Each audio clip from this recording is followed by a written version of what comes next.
Hi friends, chicken biryani செய்ய போகிறோம். 2.5 kilo அரிசி. கறி எவ்வளோமா? 2. கறி 2 கிலோ. பட்டை, எண்ணெய் ஊற்றி நெய் ஊற்றிட்டு பட்டை கரம்லாம் போட்டாங்க. இப்போ வெங்காயம் பச்சை மிளகாய் போட்டு வதக்கிட்டு இருக்கிறாங்க. பாபி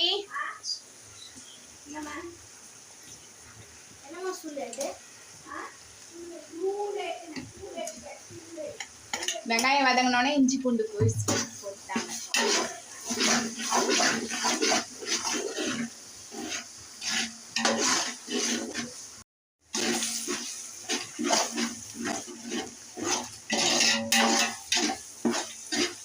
நல்லா வதக்கிடுவாங்க.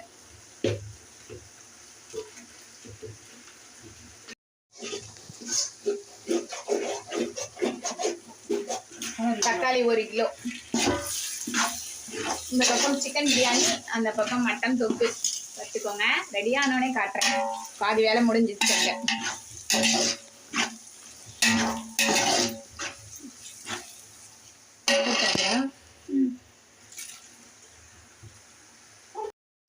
தக்காளி வதங்குறது கொஞ்சம் உப்பு போடணும். தக்காளி வதங்குறப்ப கொஞ்சம் உப்பு போட்டால் தான் சீக்கிரமாக வதங்கும். இப்போ கறி போடுறாங்க.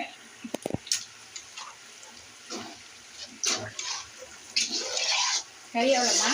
கறி 2 கிலோ. கறி 2 கிலோ. 2.5 கிலோ சாப்பாட்டுக்கு 2 கிலோ கறி.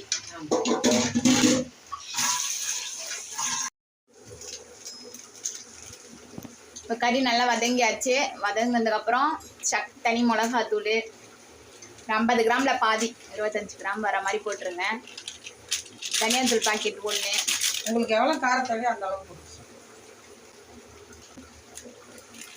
தனியாத்தூள் பாக்கெட்டு 50 கிராம். 50 கிராம் அப்படியே போட்டுருங்க.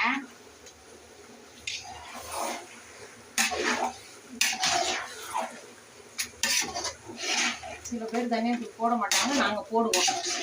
போட்டால் இன்னும் டேஸ்ட்.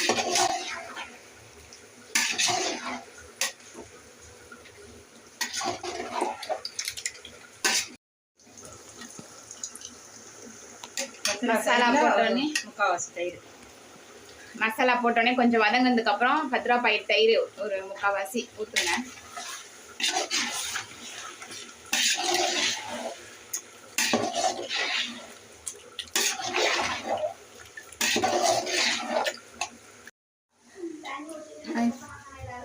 ஒன்றுக்கு 2 தண்ணி ஊற்றிருக்குறாங்க அரிசிக்கு. மொத்தம் 2 கிலோ அரிசி.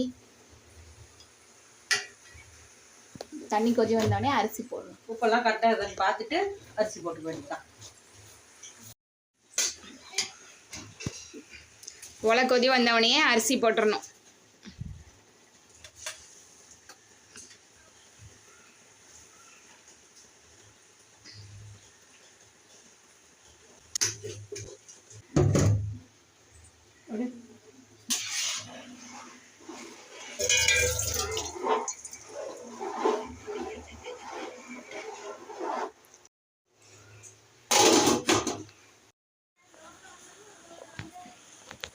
கடைசியாக தம் போட்டிருக்கிறோம் பிரியாணியில். கீழே தோசைக்கல்லை வச்சு தோசைக்கல்லை ஹீட் பண்ணிட்டு மேலே சட்டி, அதுக்கு மேலே ஈரத்துணி வச்சு வச்சுருக்குறோம்.